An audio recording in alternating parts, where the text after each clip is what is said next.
Okay, so if you're doing number 11 using a graphic calculator to do it, I do recommend it because it does say use a graphic calculator. So I'm going to say if you did that, I'm going to just do a rough picture of what you'd be looking at over here. The cubic guy is going to look sort of like this over here.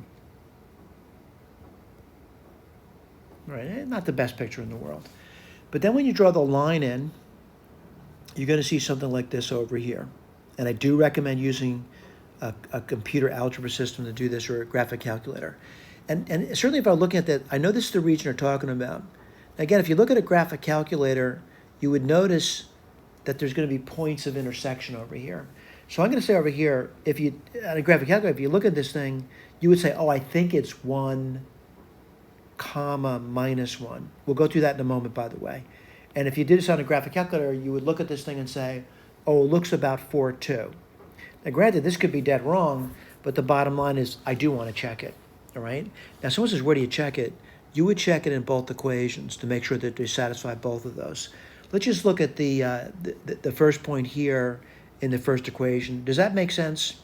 Well, if y is minus 1, x would be 1. That makes sense. Now, if y is 2, x would be 4. This one makes sense. I want to try it in the second equation. All right, it's more difficult. So I'll write that down for you. Check it there. Let's check this point over here. So I'm going to say, it's 1 equals, well, that would be minus 1 plus 2. That works. Let's try this one over here. X is 4, and y cubed would be, let's see, 8 minus 4. This one works. So you know what? My understanding of looking at a picture may, in fact, help me a great deal. Let me get my eraser out. Erase this business over here, my checking business, and I want to set the integration up. How do you do that? My gut feeling is to draw a rectangle, and this is an area problem. This immediately tells me what the differential is. The differential is dy. Put this over here. All right, I know the differential is dy. Now, where the y is going from, looking at it, I'm going to say they look like they're starting at minus 1 and stopping at 2.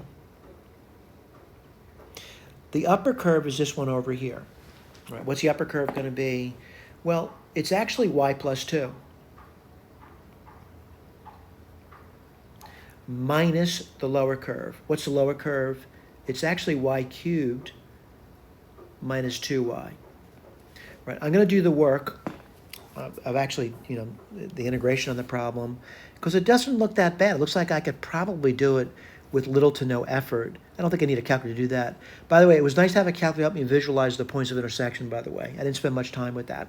So we get minus 1 to 2, and let's see what you're going to get over there. You're going to get 2, and then y, minus or minus 2y is plus 3y, and then minus y cubed, dy. Let's see what we get over here. This would give me 2y plus 3y squared over 2 minus y4 over 4. By the way, you're free to use a calculator. I'm not saying you can't. Minus 1 to 2. I'm going to pop this in there. What do you get? 2 times 2 is 4.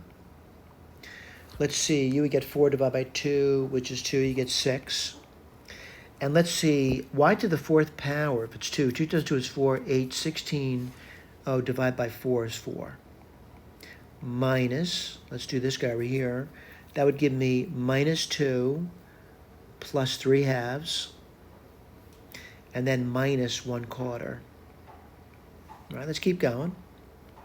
The 4's cancel, you get 6.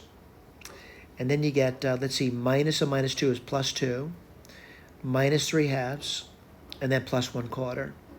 Common denominator of 4, 24. I'll make this an 8, by the way. 32. Let's see, minus 6 plus 1, which is going to be what? 27. And we're done. Let's just check over here. I do see that over there. Again, if you're using a graphic calculator, that's fine to do that. Thank you. When I say fine to do that, fine to do the integration, including the points of intersection. Thank you.